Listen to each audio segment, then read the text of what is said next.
Introduction. Dear reader, did you feel tired when you woke up this morning? I know I woke up in pain and fatigue for almost 10 years.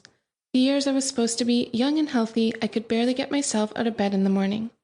If you've picked up this book, I'm guessing you know the kind of fatigue I mean.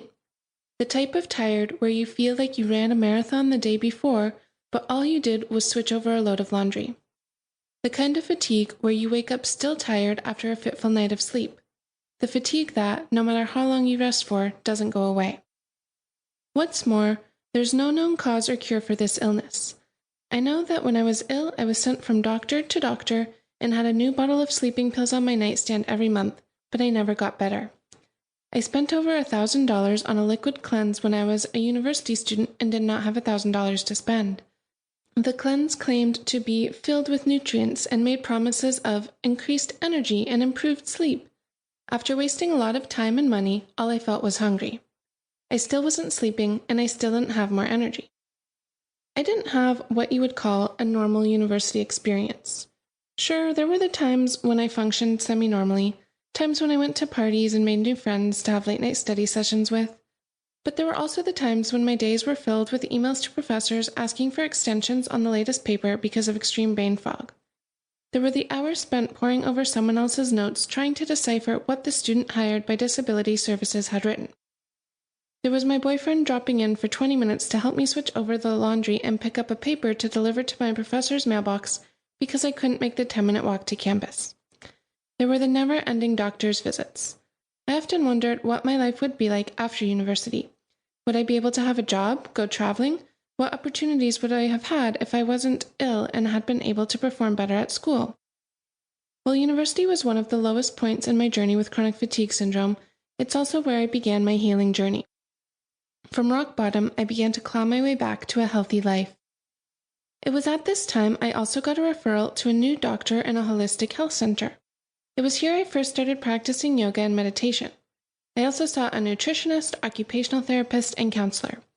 By making a lot of small changes to my lifestyle and my diet, and by getting a fresh perspective on my illness that none of my GPs had given me, I began to get better. I started to plan for the future, and I was able to get that full-time job, though sometimes had to take short meditation or catnap breaks.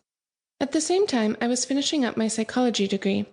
A lot of the stuff I was learning in my mindfulness courses applied to my psychology classes as well, even if they were using different terminology. I had spent nearly 10 years waiting for a drug or a cure from my doctors, but my recovery didn't come in that form. It came from years of experimentation and coming to a new understanding, not just about my illness, but about health and illness in general. It opened my eyes to a completely different world of the body and the mind that has kept me in recovery for the last 8 years. Creating a mindful and yogic lifestyle opened up a new world for me. I had more energy, I recovered faster from minor illnesses, I took a year-long trip around the world, I ran a triathlon, all things I couldn't have imagined doing a couple years earlier.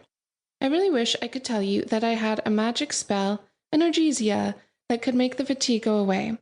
But unfortunately, I don't.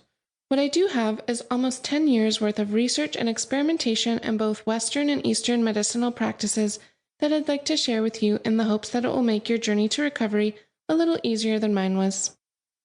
I hope this book will help you better understand your illness, body, and mind, and give you a variety of tools to manage your fatigue on your journey to recovery.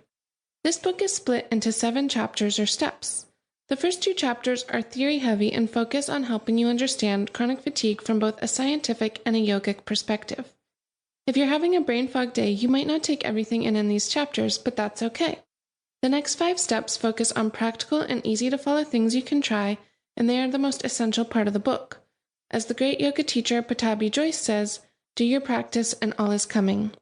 If you'd like to get right to a yoga practice, I've included a few free videos on my website that you can try from home at www.arogayoga.com. If you're ready to delve into a deeper understanding of how yoga can help you recover from chronic fatigue syndrome, then read on. Sending light and love, Kayla.